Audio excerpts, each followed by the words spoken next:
Alors, bonjour à tous. Je suis très heureux d'être avec vous ce matin pour cette séance qui, comme l'a dit Tony, sera consacrée à cet important mouvement intellectuel juif qui s'est développé en France, en France du Nord au XIIe et XIIIe siècle et dont l'influence se fait sentir jusqu'à nos jours. Je veux parler des Tosafistes ou des Baalei HaTosfot. Et je ferai cela à partir de l'œuvre monumentale du professeur Ephraim Bourbach, que vous voyez devant vous en 2 volumes, les Baalei HaTosfot. Je dirai quelques mots sur l'auteur et sur le livre lui-même. Ensuite, je donnerai quelques rappels historiques rapides sur la France au XIIe siècle et plus précisément la condition des Juifs pendant cette période, avant de me consacrer donc à une présentation des chapitres 1 et 3, le premier qui traite des Tosafistes en général et de leur méthode de travail, et le troisième qui se penche plus précisément sur Rabbeinu Tam, sa vie, son œuvre et son rôle. Rabbeinu Tam était parmi les tout premiers Tosafistes, et c'est celui qui a laissé la marque la plus profonde, non seulement par ses commentaires, mais aussi par la méthode qu'il a contribué à créer, et enfin par ses responsables, ses décisions rabbiniques et ses takanot. Alors, qui était le professeur Ephraim Bourbach? Il est né en Pologne en 1912. Il a fait ses études rabbiniques et profanes à Breslau, qui est l'actuel Wrocław, qui se trouve en Pologne aujourd'hui, mais qui était en Allemagne à l'époque, ainsi qu'à Rome. Et il entame une carrière de chercheur, de pédagogue, et très tôt commence à s'intéresser aux Tosfot. Il monte en Israël en 1938, où il continuera ses activités d'enseignant et de chercheur. Il va être nommé professeur de Talmud à l'Université hébraïque de Jérusalem, et il intervient aussi dans la vie publique israélienne, où il occupe une place significative comme représentant d'un judaïsme religieux d'orientation modérée. Il va même se présenter aux élections à la présidence de l'État, mais il ne sera pas élu en 1973. Il a écrit des dizaines de livres, des centaines d'articles, défriché des domaines nouveaux, mais enfin, parmi eux, le plus important est sans conteste celui des Tosafistes, dont on peut dire qu'il n'a jamais cessé de l'approfondir. Ephraim Bourbach décède en 1991. Alors, quelques mots sur l'histoire du livre. La première édition de Baalei HaTosfot est publiée en 1954 et comporte à l'époque un seul volume. Et comme il le signale dans sa préface, certains chapitres de ce livre avaient déjà fait l'objet de publications dès 1937.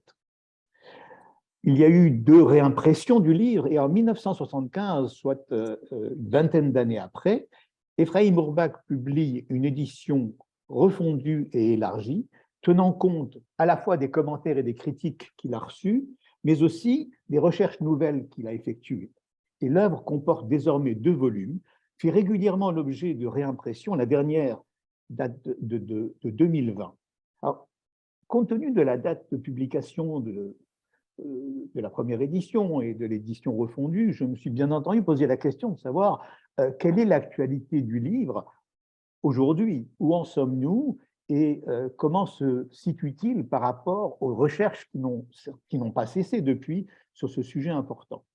Eh bien, il y a eu effectivement de nombreuses recherches sur les Tosafot, notamment aussi sur Rabbeinu Tam. Une thèse a été publiée par un chercheur israélien qui s'appelle Avraham Reiner en 2002. Et dans cette thèse, en 2002, Avraham Reiner écrit que depuis la publication du livre d'Ephraim Bourbach, rien de nouveau, de significatif n'a été véritablement découvert, à part quelques détails pratiques ici ou là. Et Avraham Reiner continue de publier, bien entendu. En 2019, il publie un article très intéressant sur une takana de Rabbeinu Tam que j'évoquerai à la fin de mon exposé. Guylain, tous les mots hébreux, tu les traduis. Alors, une takana, c'est une décision rabbinique, mais une décision rabbinique particulière parce qu'elle change la halacha. Et je le dirai tout à l'heure, il y a très peu de takanot qui ont été émises.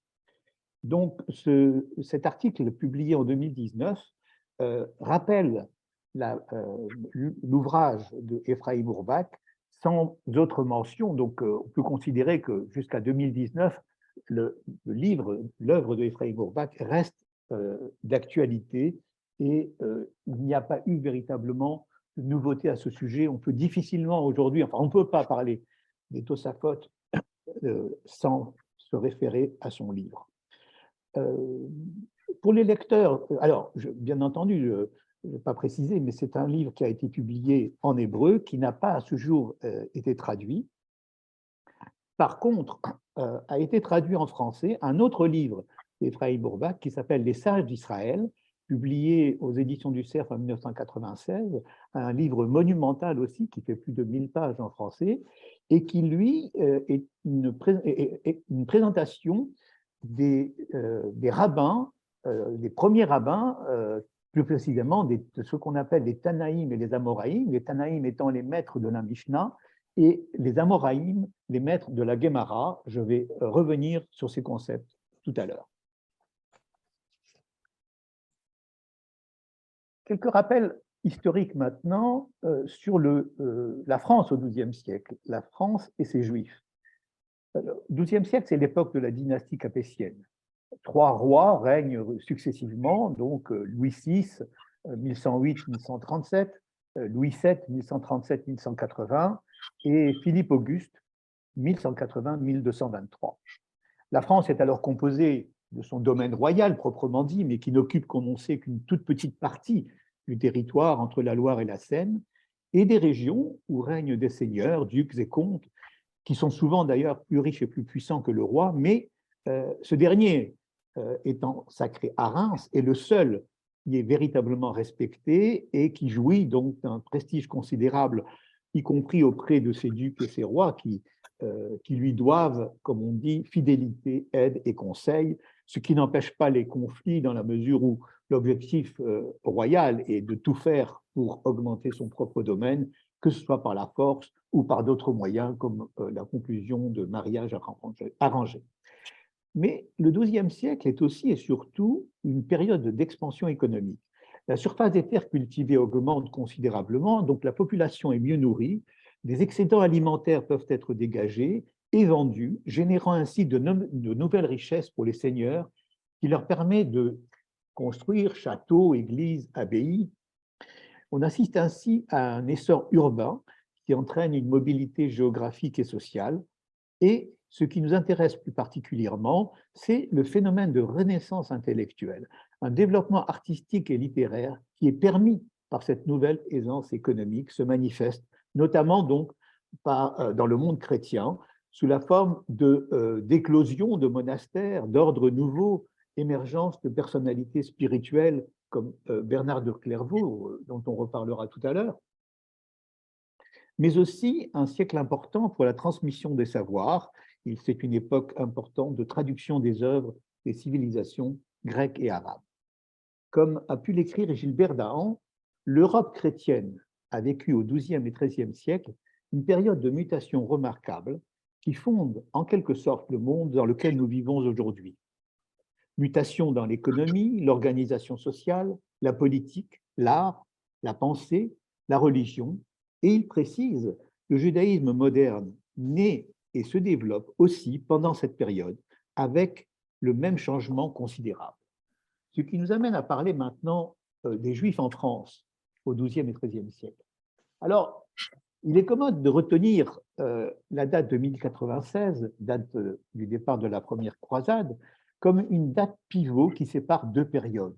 Disons rapidement la période carolingienne, où la condition matérielle et spirituelle des Juifs était plutôt favorable, de celle de la France capétienne, qui, elle, va marquer le début d'une dégradation.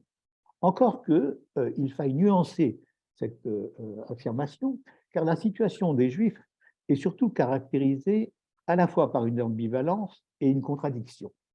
L'ambivalence, représentée notamment par l'attitude de Bernard de Clairvaux, dont je parlais tout à l'heure, qui peut être présenté comme protecteur des Juifs, puisqu'il a rappelé à la raison les agitateurs populaires, mais il le faisait au nom de motifs théologiques traduisant la persistance de l'antijudaïsme, puisque selon Bernard de Clairvaux, il fallait éviter l'extermination des Juifs, non pas par humanité, mais pour ne pas mettre à néant le grand espoir de leur conversion.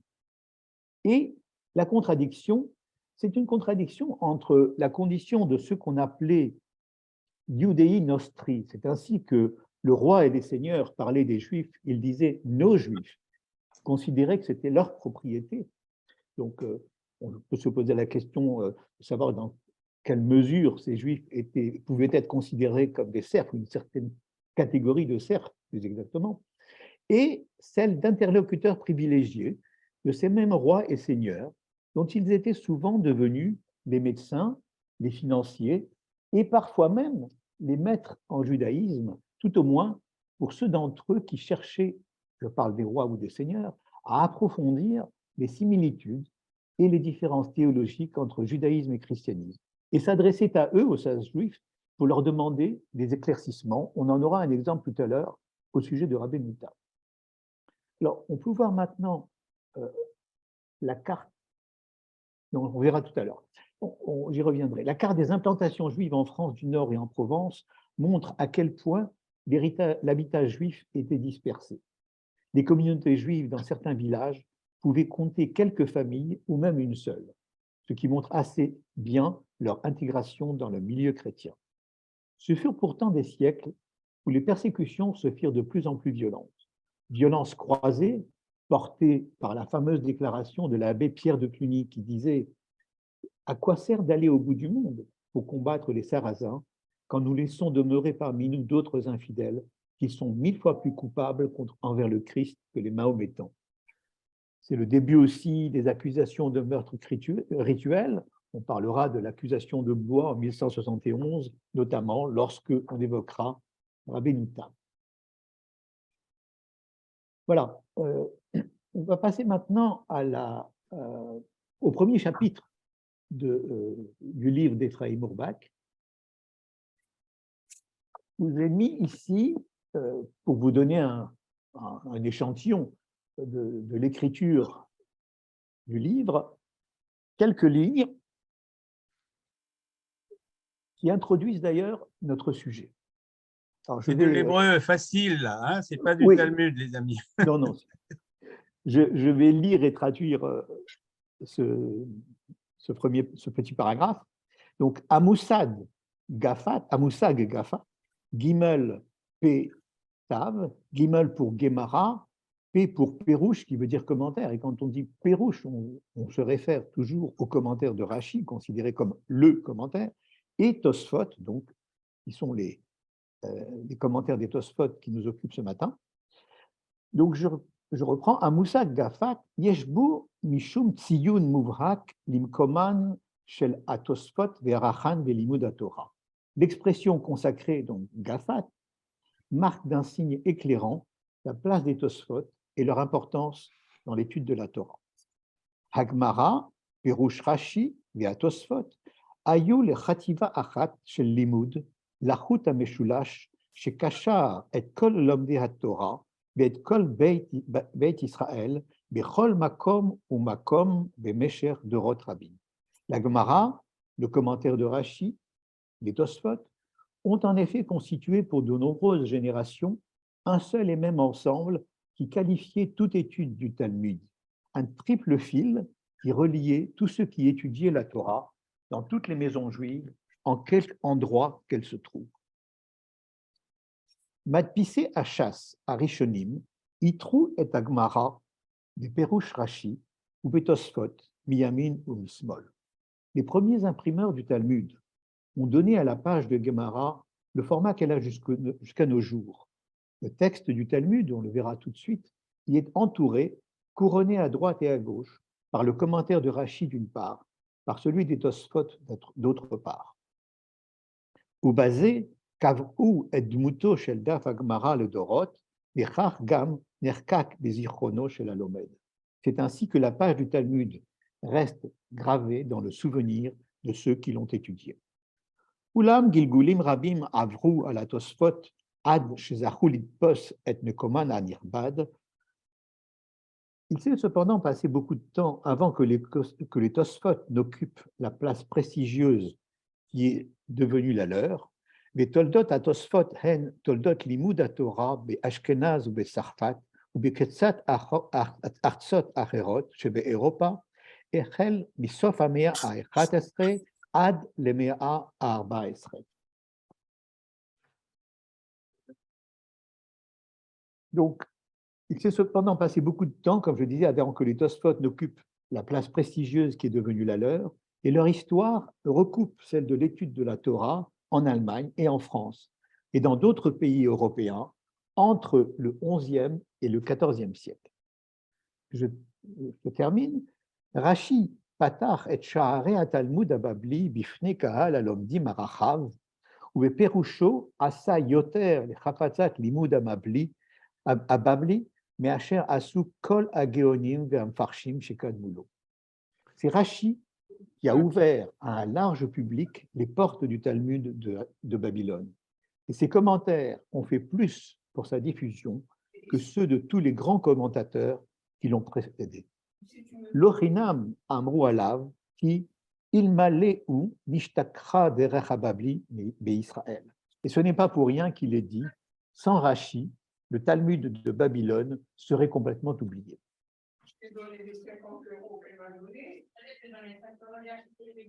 Voilà. Pierre, si on peut avoir la page du Talmud, à moins qu'il y ait des questions.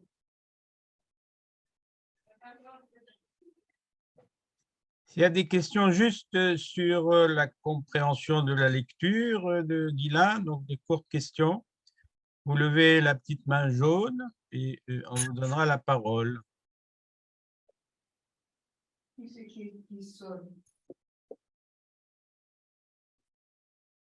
Bon, on poursuit, Guylain. Bien, alors, on va passer maintenant à la présentation d'une page de Talmud pour que vous vous rendiez compte de ce que je viens de dire. Alors, là, il s'agit de la page 18a de la Masechet Sanhedrin. On lit là sur le petit 1 en haut à gauche, en hébreu Yud-Chet, avec un petit point qui nous signale qu'il s'agit de la page 18 recto, folio 18A, ce qu'on appelle 18A. Et on voit sur la droite, ce que j'ai marqué d'un grand R, le commentaire de Rashi, donc, que j'ai marqué comme commençant au début du deuxième chapitre de cette Masechet par les mots Kohen Gadol. Et on a ici le commentaire de Rashi qui est du côté de la reliure. Et à gauche, on a la même expression, donc qui est le début les deux premiers mots du nouveau Pérec, Kohen Gadol, donc, mais cette fois-ci avec le commentaire des Tosfot. Et si on peut voir la deuxième page, 20b de Sanhedrin,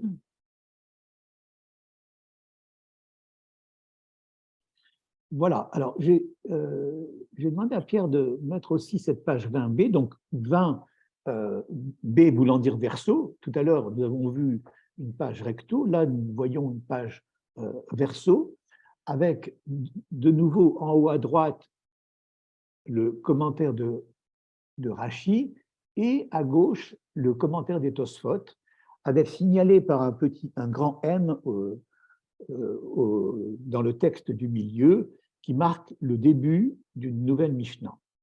Ce que l'on remarque ici aussi, c'est l'écriture elle-même. Vous remarquez l'écriture carrée du Talmud qui est au milieu et ce qu'on appelle l'écriture Rashi, qui est employée donc, pour le commentaire à la fois de Rashi et des Tosfot, et qui, comme certains de vous le savent probablement, n'est pas du tout une écriture qui a été utilisée par Rashi lui-même, qu'il ne connaissait pas, mais qui est une écriture cursive séfarade qui a été employée par les premiers imprimeurs du Talmud qui voulaient distinguer le texte de la Gemara lui-même du texte des commentaires et qui ont utilisé donc cette écriture cursive qui était la leur, qui était la cursive donc séfarade, sachant que l'écriture carrée, elle, était la cursive ashkénaze qui est en vigueur jusqu'à nos jours. Voilà pour cette fameuse écriture qu'on appelle écriture Rashi. Alors, quelques rappels de définition. Vous m'arrêterez si c'est trop simple sur le Talmud et la Mishnah et la Gemara. Comme vous le savez, donc j'imagine, le Talmud est composé à la fois de la Mishnah et de la Gemara, même si on appelle la Gemara Talmud au sens restreint, et constitue ce qu'on appelle la loi orale, Torah Shebe'al-Peh, qui a été donc mise par écrit bien plus tard, et qui est le pendant de la Torah, des 5 livres de Moïse, qu'on appelle aussi la Torah écrite, Torah Shebirtav. La Mishnah, donc, est la compilation des enseignements des premiers maîtres qu'on appelle les Tanaïm, et elle a été mise par écrit par Rabbi Yehuda Hanassi à la fin du deuxième et début du IIIe siècle après Jésus-Christ, et écrite dans un hébreu à la fois clair et précis. C'est un texte qui est très laconique, très concis, si bien qu'il a donné naissance à un grand nombre de commentaires au cours des siècles qui ont suivi, notamment du IIIe au Ve siècle, par les maîtres que nous appelions les Amoraïm, et qui se trouvaient donc à Babylone d'une part et en Galilée d'autre part. Ces commentaires-là ont donné lieu à la création de la Gemara, qui a été mise, elle, par écrit au Ve siècle par Ravashi. Je parle du Talmud de Babylone, parce qu'il y a eu en fait un Talmud composé à Babylone, qui est le plus connu et le plus étudié, si on peut dire, mais il y a aussi un Talmud qu'on appelle de Jérusalem, même s'il a été effectivement composé surtout en Galilée, qu'on appelle le Talmud de Jérusalem, et qui connaît un regain d'intérêt aujourd'hui dans l'État d'Israël du fait qu'il évoque un certain nombre de problèmes qui concernent plus précisément la vie en Eretz Israël. Et donc, on assiste aujourd'hui à un regain d'intérêt de ce qu'on appelle le Yerushalmi. Si je peux ajouter, Ghislain, le Yerushalmi a reçu ses lettres de noblesse aussi par Maïmonide, qui en faisait un usage assez fréquent. Je ne me trompe pas. Tout à fait. Tout à fait. Alors, le Talmud est une œuvre gigantesque, c'est 63 traités qui se présentent comme des comptes rendus de discussions, de maximes, mais aussi des anecdotes et des histoires, bien entendu, portant sur les modalités d'application pratique de la loi telle qu'elle est exprimée dans la Torah. C'est un texte en araméen et en hébreu, donc à la différence de la Mishnah, elle était écrite en hébreu, et un texte très difficile du fait de la langue, mais aussi du style, qui est à la fois elliptique et concis, et dont les raisonnements sont souvent difficiles à comprendre, mais il y a eu, bien entendu, plusieurs commentateurs qui ont essayé d'éclaircir le Talmud. On cite notamment Rabbi Rabbeinu Hananel, qui a vécu à Kérouan, mais il faut attendre la venue de Rashi au XIe siècle pour avoir un commentaire du Talmud complet. Rashi est surtout connu pour son commentaire de la Bible, mais il faut savoir qu'il a aussi commenté l'ensemble du Talmud. Il a éclairé, comme je le disais tout à l'heure, des points difficiles, et il est jusqu'à aujourd'hui considéré comme celui qui ouvre, disons, la première porte pour la compréhension de ce texte. Rashi, en 2 mots, né à Troyes en 1040, décède à Troyes en 1105. Il n'a pas eu de fils, mais 3 filles, et ce sont ses gendres, ses petits-enfants, et aussi leurs disciples, qui vont être les continuateurs de son œuvre. Et ce sont eux qu'on va appeler bien les Baalei HaTosfot, les Tosfot ou les Tosafistes.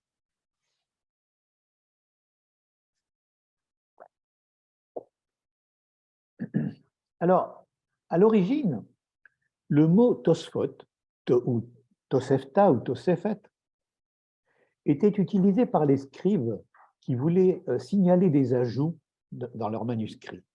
Et le verbe en hébreu, léosif, veut précisément dire ajouter.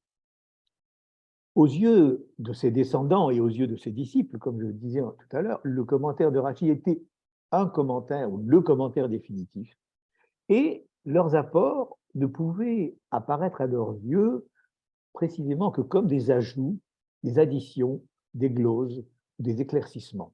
On pourrait dire des surcommentaires. Donc, si vous voulez traduire Baalé à Tosphot, on peut traduire par Tosaphiste ou mettre des gloses ou mettre des ajouts ou mettre des additions. C'est un terme à la fois discret et modeste, mais qui ne correspond que partiellement à la réalité.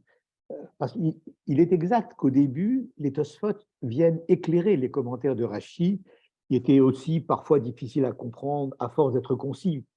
Rachi pensant s'adresser ou s'adressant à des personnes qui connaissaient déjà le Talmud, les Tosphot sont venus quelquefois éclairer certains de ces points qui pouvaient paraître obscurs.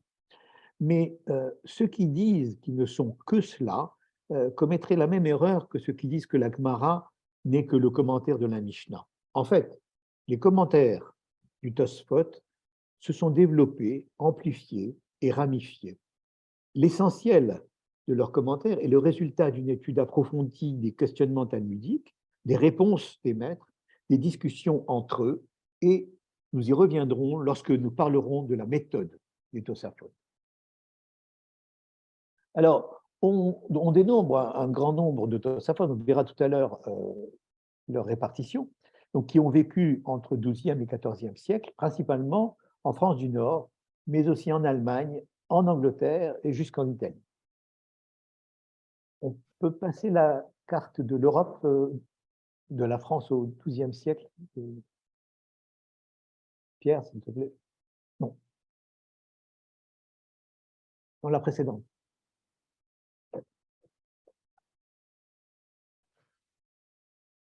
Voilà. Là, on a une photo de l'ensemble des implantations juives en France au XIIIe siècle, pas au XIIe, XIIIe siècle, si on veut dire. On remarque une forte concentration au nord de la Loire et en Provence. Et on remarque que les Juifs vivaient dans des villes. Comme je disais tout à l'heure, j'ai parlé d'un essor urbain. Eh bien, les Juifs ont participé, bien entendu, à cet essor urbain du XIIe siècle. Et si on y regarde de plus près, on remarque que ces villes sont aussi d'importants lieux de rencontre et de circulation des marchandises. On parle de Lyon, de Limoges, d'Orléans, de Caen, d'Évreux, qui étaient aussi des villes de foire, mais des centres d'études de la Torah. Et les Juifs de Champagne, de Troyes par exemple, dont la foire était une des plus importantes, ces Juifs-là étaient entre autres banquiers, interprètes, accompagnateurs, changeurs. Et ils recevaient Juifs et non-Juifs venus de terres lointaines ou proches. Urbach précise, les marchands venaient de Gênes, Pise, Venise, Marseille, Arles, Montpellier, avec leur chargement de sucre, de parfums, de teintures, de peaux d'Afrique, de soie et de broderies de Cordoue, de Toscane. Et ils rencontraient ceux qui venaient d'Angleterre, ou des rives du Rhin, ou des pays nordiques, venus avec leur chargement de laine et de lin. À cette époque, entendre un commentaire de la Torah de la bouche d'un juif grec, ou obtenir une précision géographique d'un juif venant d'Eretz Israël n'était pas un phénomène inhabituel. Ce n'est donc pas surprenant que ce soit à Troyes qu'ont été émises d'importantes décisions religieuses, instaurées déjà par Rachi ou par ses successeurs, Rabbeinu Tam notamment. Les centres de la Torah qui se sont créés à cette époque étaient de hauts lieux d'études intensives. Là, on peut voir, Pierre, la page concernant les tosafistes dont on a parlé tout à l'heure. Voilà, on a ici une vue de l'ensemble, enfin, de l'époque des tosafistes et de leurs implantations. Je ne sais pas si vous arrivez à lire, mais on voit notamment Troyes, Ramrupt, Ramrupt étant la ville où a vécu, où a enseigné aussi Rabbeinu Tam, dont on parlera tout à l'heure. On voit effectivement l'étendue de l'implantation des tosafistes, non seulement en France du Nord, mais aussi en Allemagne et en Angleterre également. Puisque vous savez que les Juifs sont allés en Angleterre dans la foulée de Guillaume le Conquérant à l'époque. Les centres d'études de la Torah, donc, qui se sont créés à cette époque, étaient de hauts lieux d'études intensives. On raconte que les sages y étudiaient jour et nuit, pendant la semaine, allant même jusqu'à ne pas quitter leurs vêtements. Ils étudiaient sans interruption, sauf le Shabbat, mettant en application le verset de la Torah. Ils étudiaient en marchant, en se couchant et en se levant. Pour certains, ces centres étaient comparables à ceux de l'époque des Amoraïm de Babylone, ceux des yeshivot dont on connaît aussi les noms, Umbedita, Soura ou Nehardea.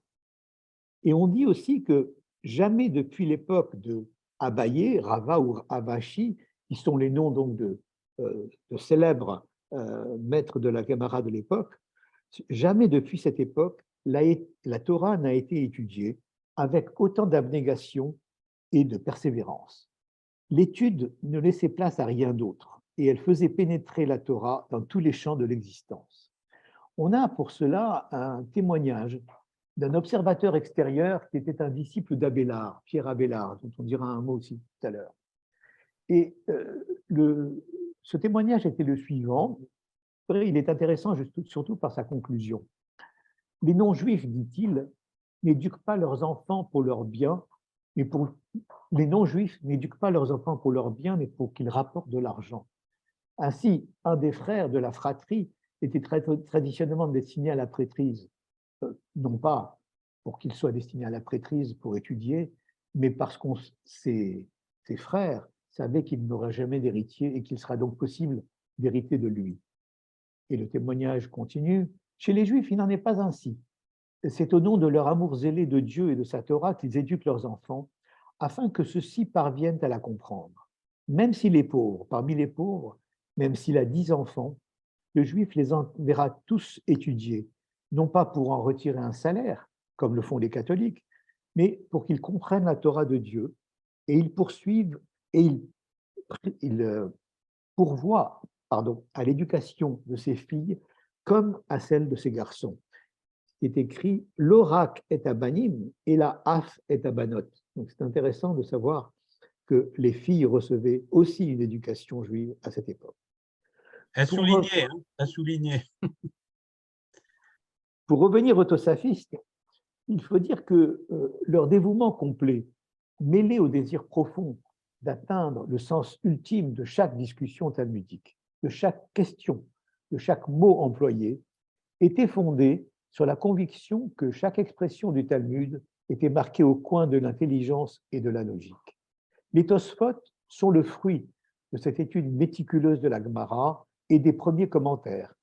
On ne peut cependant pas décrire les activités intellectuelles des tosafistes en faisant l'économie de leurs conditions de vie matérielles. Ainsi, comme l'a écrit un auteur, dans la plupart des endroits, les Juifs adaptaient leur mode de vie et ils se comportaient comme les autres habitants de la ville. L'environnement catholique, donc, au sein duquel ils évoluaient, influence leur manière de vivre et de créer. Les débats non officiels qu'ils menaient avec leurs interlocuteurs témoignent de l'importance de leur contact quotidien avec cet environnement. Mais ils gardaient une conscience claire de la différence entre eux et cet environnement, et on peut dire que c'est grâce à cette conscience claire qu'ils ont pu créer ces liens et être imprégnés par ces contacts.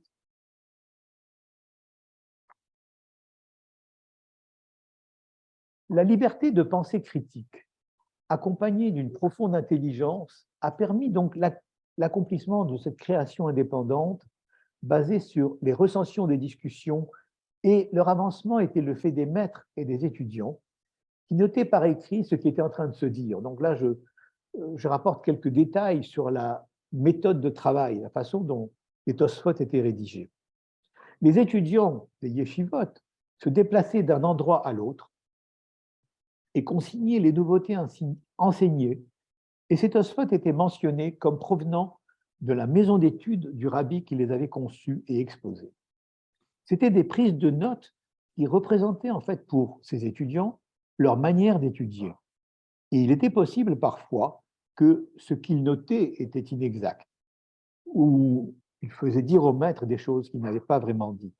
Ainsi, il est arrivé que le neveu de Rabbeinu Tam, qui s'appelle le Ri Azaken, qui est aussi son successeur, qui a enseigné et qui a créé sa yeshiva à Dampierre, a découvert un commentaire de Tosfot au nom de son oncle Rabbeinu Tam, affirmant au cas particulier que tel halakha était comme Shmuel, et Ri est très étonné au point qu'il envoie une lettre à Rabbeinu Tam, une lettre de remontrance, en lui disant « Comment as-tu pu dire une chose pareille ?» Et celui-ci lui répond que c'était le fait d'un étudiant trop pressé de conclure et qu'en aucun cas, lui, n'avait pensé une chose pareille. Rabbeinu Tam lui-même a eu une instance dans laquelle il a décidé que ce qu'on a présenté comme lui, devant lui comme étant un Tosfot de Riva, qui est un autre Tosfot, n'en était pas vraiment un. Et selon lui, ce sont les copistes qui les ont déclarés ainsi et qu'il ne fallait pas se fier à eux. C'est pour cette raison que certains sages tenaient à répondre directement et en personne aux questions qui leur étaient posées par leur maître écologue. Ces erreurs ou omissions, il faut le dire, étaient aussi liées à des conditions matérielles. On écrivait à l'époque sur des parchemins, et le parchemin était une denrée rare au prix élevé, qu'il ne fallait pas perdre de place. Alors que les maîtres s'attachaient à présenter leurs argumentations de manière rationnelle, les disciples qui notaient au fur et à mesure des leçons qu'ils entendaient n'hésitaient pas à ajouter ou à raccourcir certains commentaires anciens pour faire la place à des commentaires nouveaux. Quelques mots sur la méthode. Alors, le fondement de la méthode des tosafistes, c'est ce qu'on appelle Chiluk et Pilpul. Alors, et la conviction, donc les tosafistes avaient la conviction que le Talmud était une œuvre unique, cohérente. Et ce qu'on appelle une sugya c'est une problématique du Talmud qui fait l'objet d'un certain nombre de développements. Donc, une sugya qui se trouve ici, dans tel Maseret, ne peut pas s'opposer à une autre sugya qui se trouve là-bas. Et s'il y a des différences, alors que la problématique est la même, entre les exposés qui se trouvent dans deux Masertot différents, dans deux traités différents, pour les tosafistes, il y a forcément une explication à cette apparente divergence, à ce chiluk, donc en quelque sorte. Et c'est en mettant en œuvre leur connaissance approfondie du texte, combinée à la puissance de leur raisonnement logique, que les tosafistes finissent par expliquer et justifier les contradictions. Ils mettent en œuvre donc ce qu'on appelle le pilpul, et leur connaissance approfondie du texte du Talmud se traduit notamment par le fait qu'il y avait dans les yeshivot importantes, où il y avait de nombreux étudiants, un étudiant pouvait connaître une maseret, un traité du Talmud entièrement par cœur. Et donc, il était possible, ainsi c'était une sorte d'encyclopédie vivante, de pouvoir se référer à tel ou tel point du Talmud en interrogeant les étudiants sur la Maseret, le traité qu'ils avaient appris par cœur. Et cette méthode, donc, qui consistait à essayer d'expliquer les différentes occurrences du Talmud, trouvait à s'appliquer dans plusieurs occurrences, et je vais en citer un certain nombre. Il pouvait s'agir d'une difficulté qui s'était faite jour dans l'explication du Rashi. Il pouvait s'agir aussi d'un étonnement devant certains éléments de ce que j'ai appelé une sugya, qui sont présentés comme évidents dans une partie du Talmud, alors que, à leurs yeux, ces éléments-là ne sont pas du tout évidents. Ou alors, d'un autre étonnement, lorsque le Talmud présente des règles, des dynim, comme étant des règles ou des dynim nouveaux, alors que les tosafistes savent, par ailleurs, là encore, compte tenu de leur connaissance étendue, que ces dynim ne sont pas nouveaux, ils ont été déjà présentés ailleurs. Voilà ce qui suscite leur étonnement et qui va les amener à essayer de justifier ces apparentes différences. D'autres exemples, la Gemara peut présenter un minhag, une coutume, comme étant déjà connue et acceptée, alors qu'en réalité, elle ne l'est pas du tout, et les Tosafistes essayent de savoir pourquoi. Pourquoi encore la Guémara, sur tel ou tel point, n'a pas présenté certains arguments ou n'a pas évoqué telle règle précise, alors que ces arguments et ces règles sont parfaitement connus par ailleurs? Pourquoi la Sugiya ou les maîtres du Talmud n'ont pas apporté ici des arguments qui étaient a priori recevables? Enfin, explication, on en aura un exemple tout à l'heure, de certains commentaires de Rachi avec lesquels ils peuvent être en désaccord. Voilà, j'ai fait ici une liste de différentes occurrences qui appellent en fait qui appellent l'attention des tosafistes, et il va les amener à essayer de justifier toutes ces différences-là.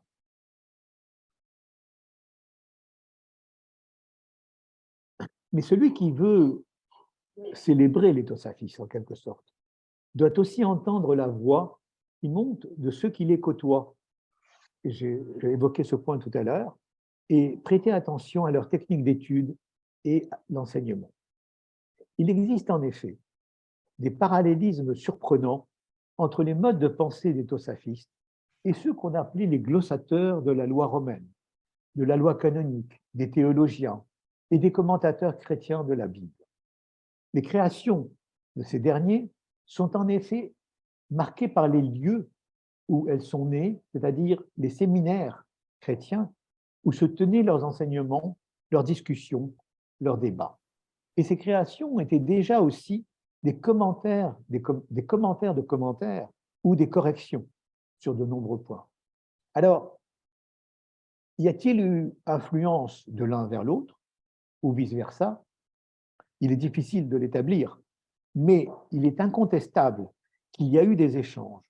Et on évoque souvent la personnalité, je l'ai cité tout à l'heure, de la personnalité et l'œuvre de Pierre Abélard, qui a vécu à cette époque et qui a été notamment, qui a vécu pendant une période de sa vie sous la protection du comte Thibaut de Champagne, et Thibaut de Champagne, donc, qui était lui-même en contact aussi avec Rachi. Abélard a écrit d'ailleurs un dialogue entre un philosophe, un juif et un chrétien, et il insiste, c'est un cas intéressant, sur les origines juives de l'Église et de ses rites.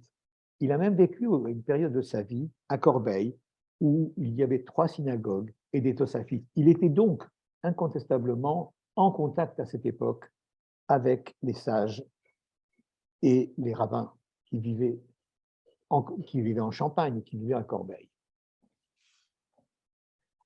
Je vais maintenant plus particulièrement vous parler de Rabbeinu Tam, Rabbi Yaakov ben Meir, qui était donc plus connu sous le nom de Rabbeinu Tam, qualificatif qui lui a été conféré en référence à ce verset du chapitre 15 de la Genèse, le verset 27, qui parlait de Yaakov en disant « Ish Tam Oev Ohalim ». Yaakov était un homme simple qui aimait les tentes. Et le Midrash précise ici que par tente, il fallait entendre déjà maison d'études.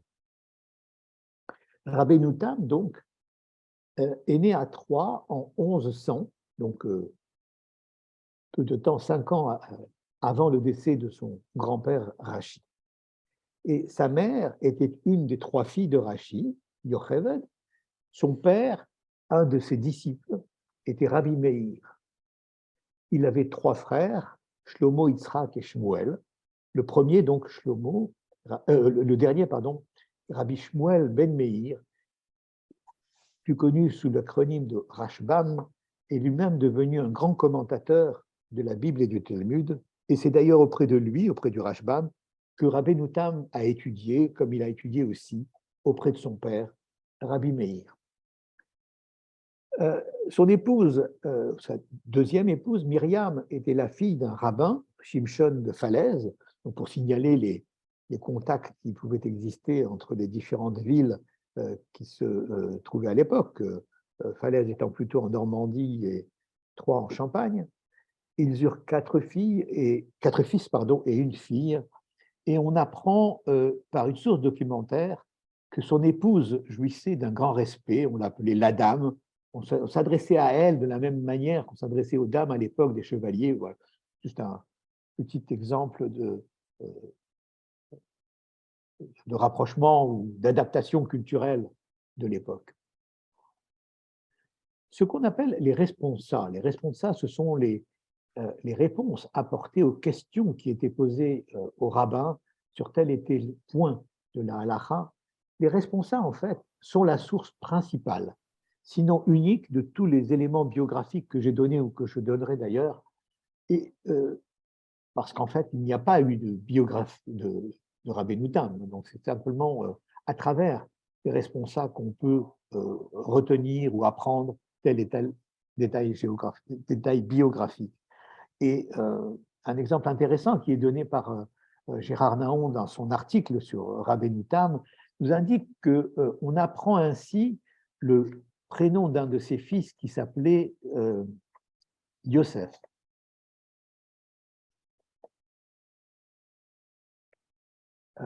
On apprend cela par un extrait d'un responsable qui disait la chose suivante.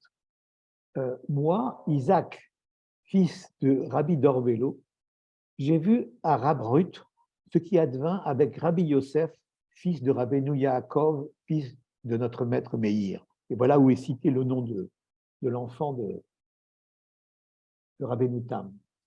C'était après la prière de Mincha, veille de Shabbat dans la synagogue.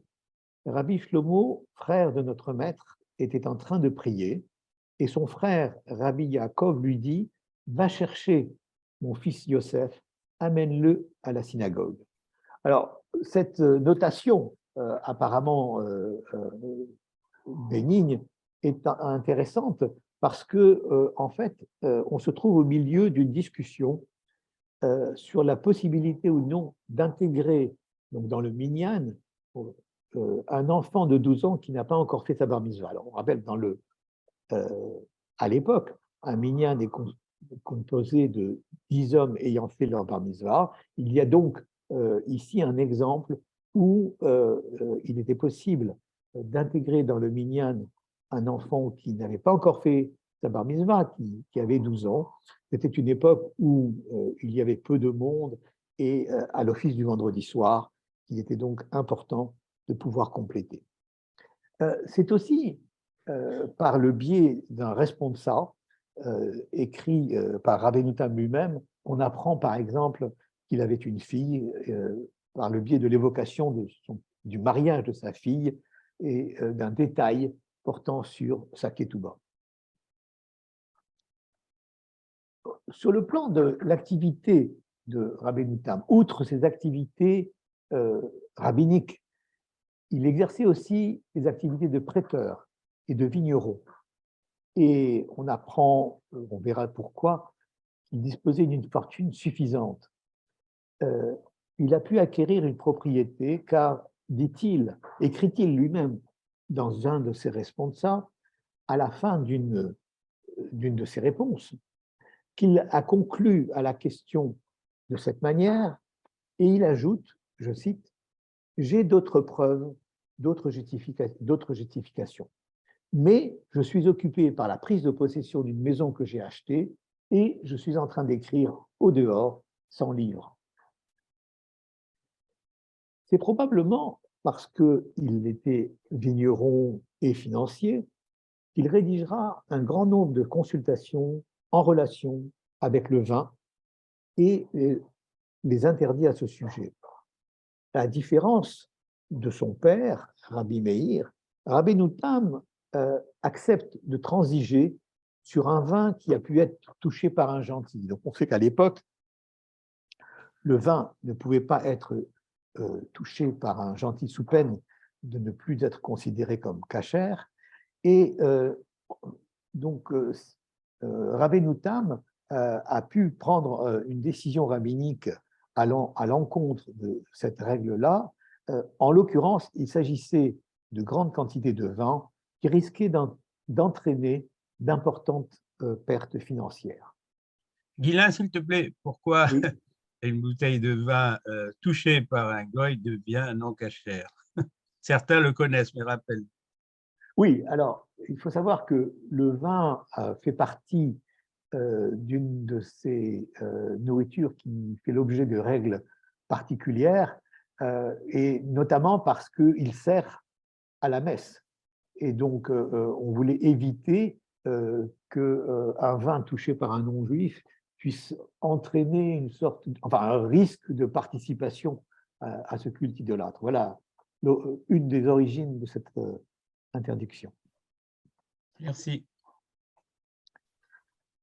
Du fait de son activité financière, Rabbeinu Tam a aussi été consulté et il a pu répondre à un certain nombre de consultations, notamment sur la possibilité du prêt à intérêt entre juifs. Vous savez que si le prêt à intérêt était possible entre un juif et un non-juif, le prêt à intérêt entre juifs était interdit. Eh bien, Rabbeinu Tam a trouvé un moyen, en passant par un intermédiaire, pour permettre le prêt à intérêt entre juifs.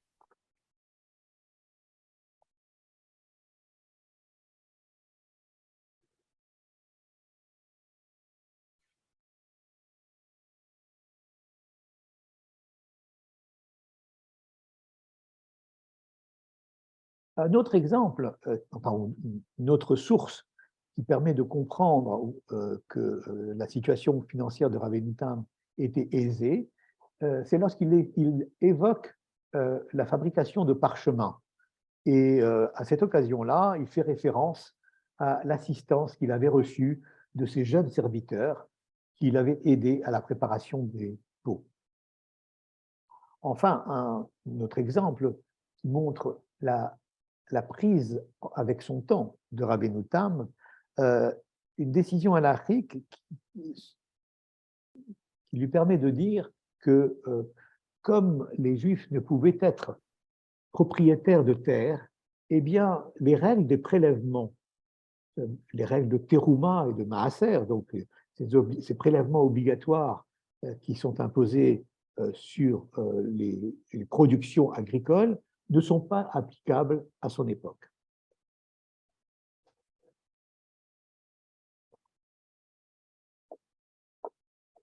Venons-en maintenant au contact et au rôle de Rabbeinu Tam dans sa communauté et également à l'extérieur. En fait, l'existence de Rabbeinu Tam s'est déroulée entièrement dans le comté de Champagne, donc entre Troyes, où il est né, et Ramrupt, où il va fonder sa yeshiva, avant de revenir à Troyes en 1146, après une grave agression sur laquelle je reviendrai. Et la profondeur de son enseignement, la méthode nouvelle d'étude du Talmud, qu'il fut le premier à mettre au point, ont fait de lui le maître incontesté de sa génération. Son autorité était sans égale et les étudiants affluaient de partout. Ils venaient de France, mais aussi d'Allemagne, d'Italie ou de la lointaine Russie, avant de repartir fonder leur propre yeshivot et donc de faire essaimer son enseignement. À travers ces responsables, on perçoit l'essor des communautés de Melun, Orléans, Paris. Et un de ses collègues marque son admiration en parlant de Rabbeinu Tam comme de l'étoile d'Israël, le prophète qui habite à Ramrup, Rabbeinu Yaakov, le maître des bergers. Autre signe de son importance, le tribunal rabbinique qu'il préside à Ramrup est considéré comme le Beddin Agadol, le plus important Beddin en France, le plus éminent, celui qui fixe la loi pour les Juifs de son temps. Mais sa réputation dépasse les frontières des communautés juives et il sera connu aussi par les chrétiens, j'y reviendrai. Un trait de sa personnalité qui est intéressant, c'est qu'à la différence de Rachi, de son grand-père, Rabbeinu Tam n'était pas du tout une personne modeste. C'était plutôt une personnalité autoritaire, qui supportait mal la contradiction, qui avait une très haute idée de lui-même. Bon, une légende raconte que lorsqu'il a vu sa mère pleurer au décès de son grand-père, il lui a dit « Mais ne t'en fais pas, je reprendrai le flambeau, il ne faut pas pleurer ». Et Rabbeinu Tam n'hésite pas à employer un ton très cassant lorsqu'il le juge utile. Ephraim Bourbak rapporte longuement une polémique qu'il a opposée avec Rabbi Meshulam de Melun, a priori sur des désaccords portant sur des règles qui pouvaient paraître mineures dans la vie juive et communautaire. Ainsi, l'usage du vinaigre des gentils, ou la date du bain rituel des femmes, ou la place accordée à la dernière lecture de la lecture synagogale à l'office du matin, ce qu'on appelle le maftir, ou encore l'usage d'une ou de 2 coupes de vin lors de la célébration des fiançailles et des noces. Rabbeinu Tam s'en prend violemment à Rabbi Meshulam, avec lequel il est en désaccord sur ces points-là, et lui écrit « Ne discute pas mes paroles. Même à mes maîtres, j'ai dit bien en face que parmi eux, il y a des gens au sujet desquels il convient de décréter qu'ils ne pourront tenir une yeshiva. » Il va s'adresser directement aux Juifs de Melun en passant par-dessus la tête de Rabbi Meshulam, qui était leur chef spirituel, en disant « S'il vous plaît, mes frères, je vous en prie, ne faites pas de notre royaume un ramassis de partis en opposition. »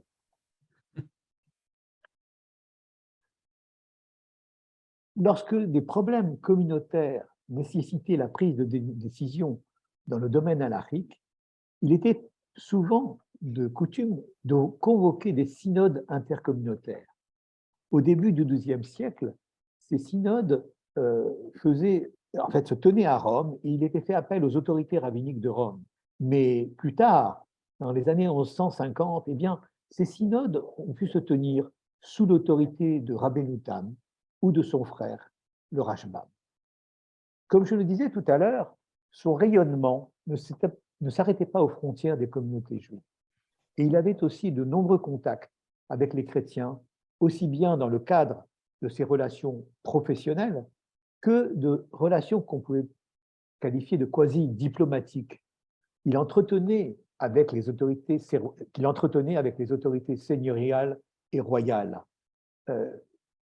Dans une de ces consultations, il écrit « Les affaires d'autrui m'incombent et le service du roi », laissant penser qu'il aurait même eu des fonctions administratives dans le comté de Champagne ou dans le royaume. Abraham Reiner, dont j'ai parlé tout à l'heure, a écrit un article intéressant dans lequel il fait état d'une correspondance entre le comte Henri de Champagne et Rabbeinu Tam.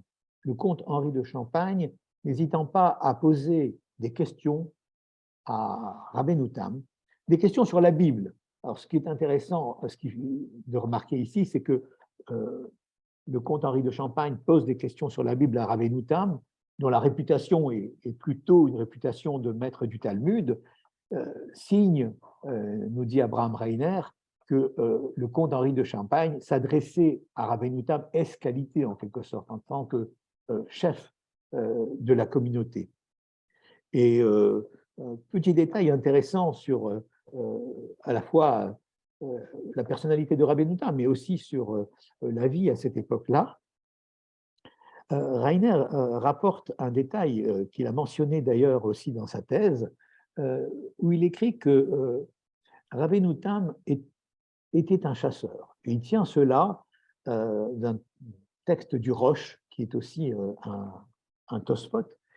Le Rosh écrit qu'il a entendu dire que Rabbeinu Tam, lorsqu'il voulait manger le produit de sa chasse, lorsqu'il chassait à l'épervier, recouvrait les serres de l'épervier pour éviter que ce dernier blesse sa proie, alors que Rabbeinu Tam voulait pouvoir la consommer, je suppose, en faisant la shrita et pouvoir consommer de cet animal. Voilà un détail sur la vie à l'époque. Rabbeinu Tam était aussi donc peut-être chasseur à ces moments perdus.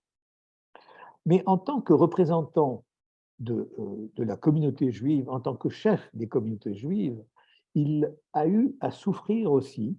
C'est ce que j'évoquais tout à l'heure à propos de 1146. En 1146, donc, départ d'une croisade, nous sommes le deuxième jour de la fête de Shavuot, départ d'une deuxième croisade. Les croisés sont en route vers Jérusalem et ils entrent à Ramrut. Ils savent bien qui est Rabbeinu Tam. Ils savent que c'est le dirigeant principal des Juifs et ils se dirigent. Donc là, je rapporte un récit aussi fait à ce sujet. Ils se rendent dans la maison de Rabbeinu Tam, font main basse sur tout son contenu, déchirent devant lui un rouleau de la Torah, s'emparent de sa personne et le traînent dans un pré. Ils s'en prirent à sa foi et résolurent de le mettre à mort. Lui infligèrent 5 blessures à la tête en lui disant « Tu es le grand maître d'Israël et nous vengeons sur toi le crucifié, nous te blessons de 5 blessures que vous avez infligées à notre Dieu. » Et il s'en fallut de peu que Rabbeinu Tam perde son âme. Mais par miracle, si on peut dire, un grand seigneur passe à ce moment-là dans le pré et Rabbeinu Tam l'appelle, le persuade de le sauver contre la promesse d'un cheval d'une valeur de 5 pièces d'or. Le seigneur accepte et convainc les pèlerins qu'il va essayer de convertir Rabbeinu Tam. Il leur dit « Laissez-le-moi et je vais essayer de lui faire changer d'avis. S'il ne le fait pas, eh bien, je vous le rendrai », ce qui a été une manière, en quelque sorte, de lui sauver sa vie. Un autre événement dramatique vécu par Rabbeinu Tam, que j'ai évoqué tout à l'heure aussi, c'est l'accusation de meurtre rituel. La première accusation de meurtre rituel a eu lieu à Blois en 1171, et là où la quasi-totalité de la communauté a été massacrée. C'était un 20 Sivan qu'a eu lieu ce massacre, et Rabbeinu Tam envoie des lettres à toutes les communautés juives, leur prescrivant d'observer un jeûne ce jour-là, d'âge en âge, qui est une autre manière de consacrer le consensus autour de sa personne.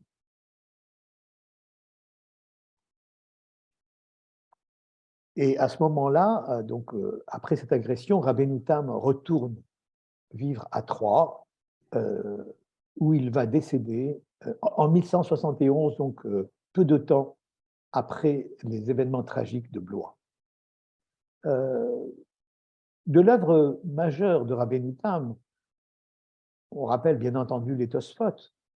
Il est cité un nombre incalculable de fois dans le Talmud. Parmi ces œuvres, on signale surtout le Sefer HaYashar, qui comprend des consultations et des commentaires du Talmud. Il en a écrit d'autres et il a aussi composé un livre de prières comprenant des notations rituelles et liturgiques et de nombreux piyutim, donc des poèmes liturgiques. Récemment, a été découvert un manuscrit comprenant un commentaire de Rabbeinu Tam sur le livre de Job. Bon, je voudrais terminer en évoquant 3 points qui marquent. Ça va, j'ai le temps? Oui, oui, vas-y.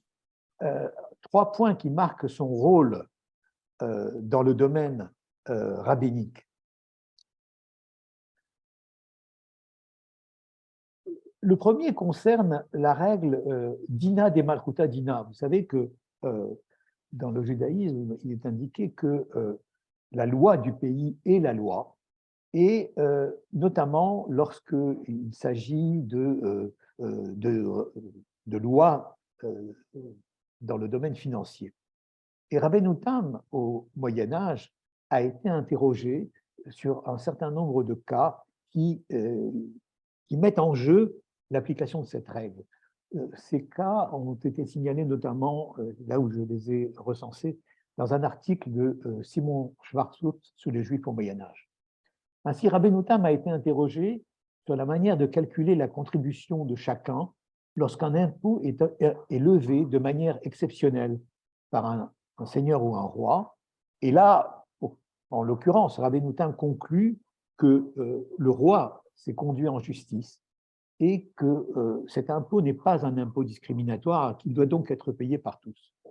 Dans un autre cas, Rabbeinu Tam juge différemment, juge que cet impôt, qui en l'occurrence était imposé par un seigneur, était injustifié.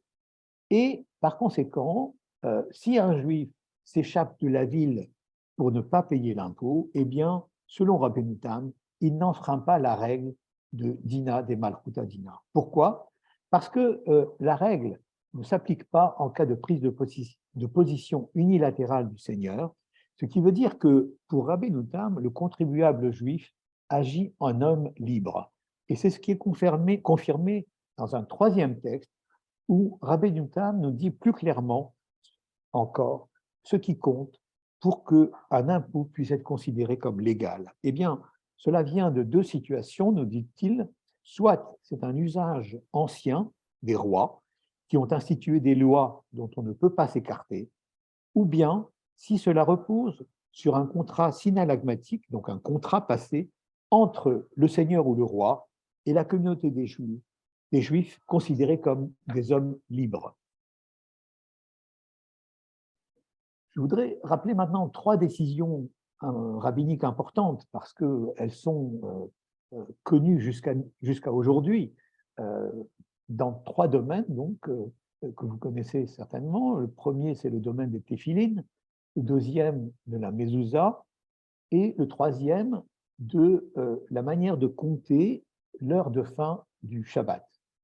Alors, vous savez que les téphilines sont composées de boîtiers, un qui se met sur le bras et l'autre qui se met sur le front.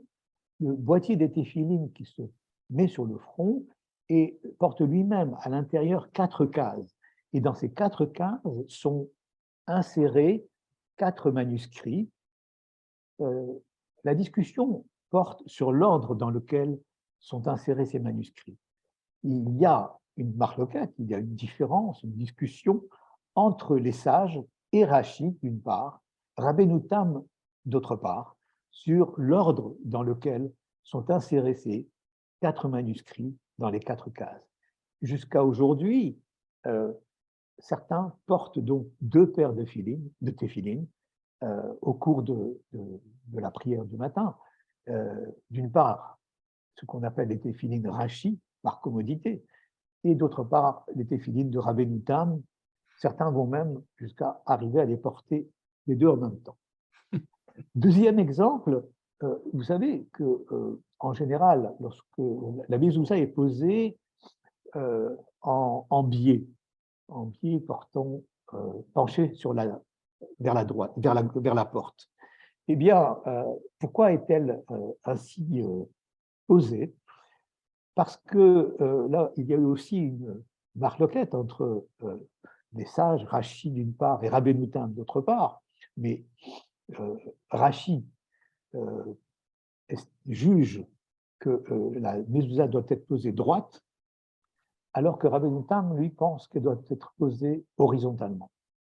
Alors, on pourrait dire que pour ne vexer ni l'un ni l'autre, on a décidé de la poser en biais, mais il y a un soubassement halachique à cela, qui est le suivant, en fait. Pour Rashi, la mezouza est cachère tant qu'elle n'est pas horizontale, et pour Rabbeinu Tam, la mezouza est cachère tant qu'elle n'est pas verticale. Voilà pourquoi, notamment, c'est répandu l'usage de poser sur la porte les mezuzot de façon en biais. Dernier exemple de décision rabbinique, l'heure de fin du Shabbat est fixée à partir du coucher du soleil. Vous savez que le jour se termine au coucher du soleil et l'heure de sortie du Shabbat, selon les rabbins, est fixée 13 minutes et demie après la sortie du soleil. Je reviendrai sur la définition de la minute. Alors que Rabbeinu Tam, lui, a jugé qu'il faut attendre 72 minutes après la sortie du soleil pour considérer que c'est la fin du Shabbat. Il s'agit ici d'un décompte de temps, d'heures et de minutes qui ne correspond pas aux heures et aux minutes que nous connaissons, l'heure étant définie à partir de la différence entre le lever du soleil et le coucher du soleil.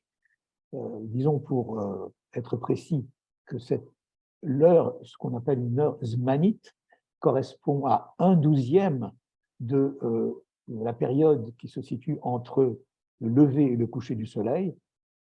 Si le lever est à 6 heures du matin et que le coucher à 18 heures, là, l'exemple est parfait. L'heure zmanite correspond à l'heure que nous connaissons.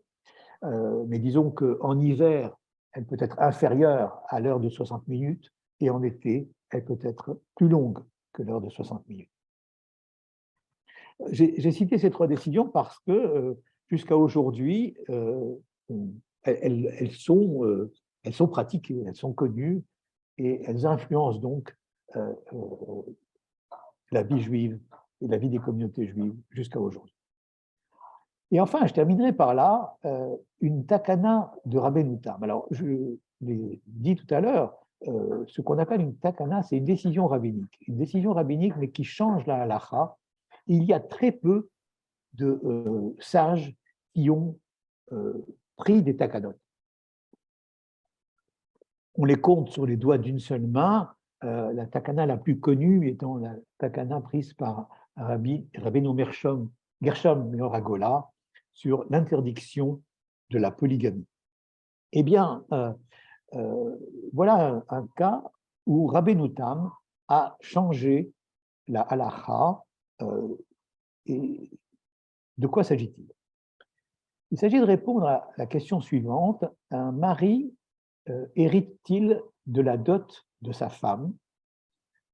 Il faut savoir que nous sommes au Moyen Âge, à une époque où les mariages précoces n'étaient pas rares, et à une époque aussi où la mortalité n'était pas rare non plus. Et donc, il est probable, on verra pourquoi, que Rabbeinu Tam a dû être saisi d'un cas de ce genre, de mortalité précoce ou prématurée d'une femme mariée.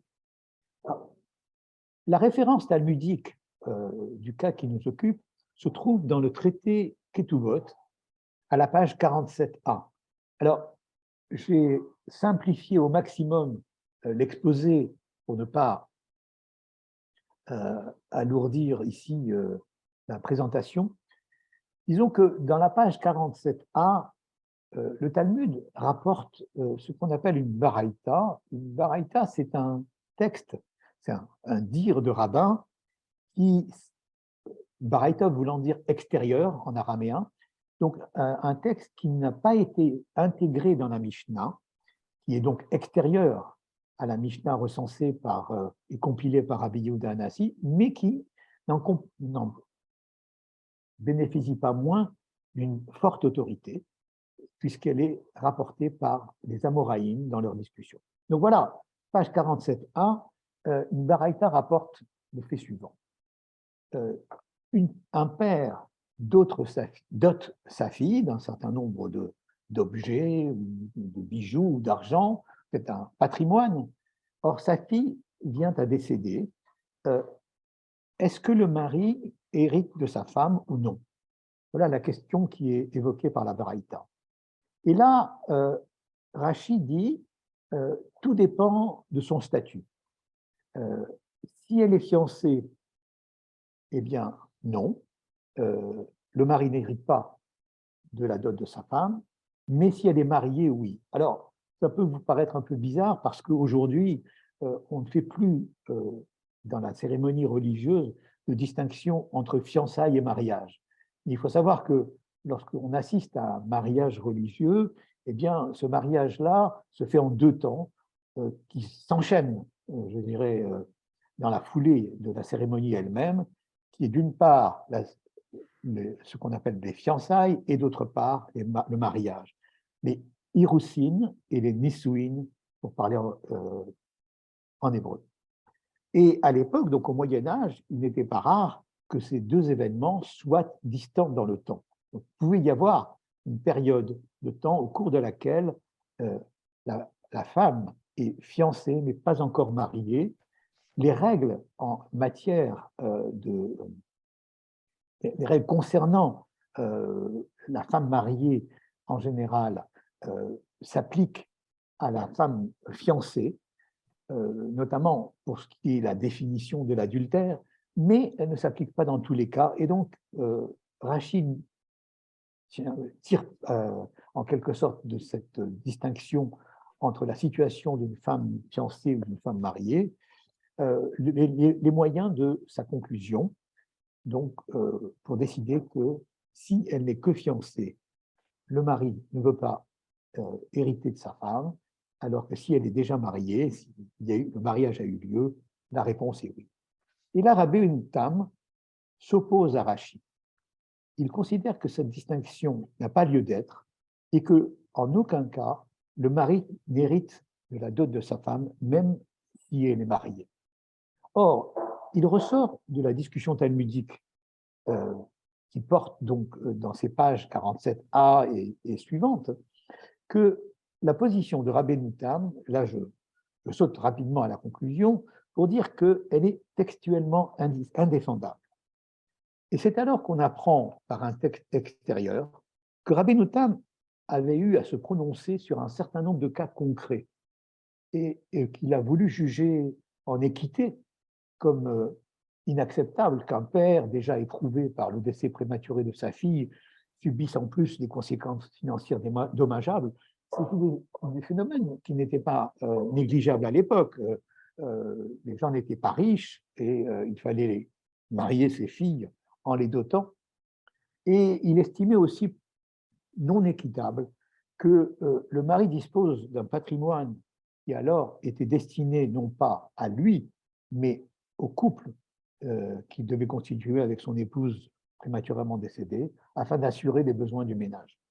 Donc, conscient de cette difficulté talmudique, Rabbi Tam décide de passer outre, conscient du fait que sa position était techniquement contestable, il décide d'émettre une takana. Et cette takana donc change la halacha. Elle est rédigée de la manière suivante. Si l'épouse décide dans l'année de son mariage, le mari n'héritera pas de la dot apportée par son épouse. Alors on voit deux choses. D'une part, qu'il y a une décision qui va à l'encontre du Talmud, et d'autre part, que cette décision, elle va même au-delà, puisque Rabbi Tam affirme que si le décès intervient au cours de l'année du mariage, eh bien, le mari ne peut pas hériter de la dot apportée par son épouse. Voilà, donc merci. J'espère ne pas avoir été trop long.